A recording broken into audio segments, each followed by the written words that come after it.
दौंडमध्ये सध्या जोरदार पावसामुळे इथलं जनजीवन पूर्णपणे विस्कळीत झालंय। पावसामुळे इथले अनेक लहान मोठे पूल पाण्याखाली गेलेत। मेरगळ मळ्याच्या ओढ्यावरचा पूल पाण्याखाली गेलाय। नागरिकांना वाहतुकीच्या अनुषंगाने अनेक अडचणींचा सामना करावा लागतोय। रस्ते पाण्याखाली गेल्यानं रस्तेकडच्या झाडांची तोड सध्या होत असल्याचं पाहायला मिळतंय। ही ड्रोनच्या सहाय्याने घेतलेली काही दृश्य आपण पाहतो सध्या पुण्यातल्या दौंड भागातली।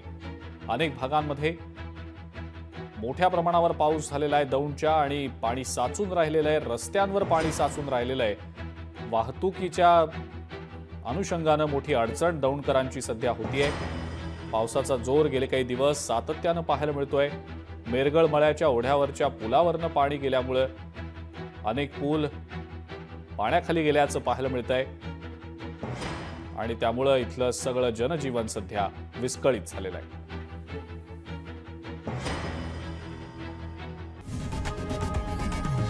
लोकशाही मराठी ऐका, पहा, जागरूक रहा।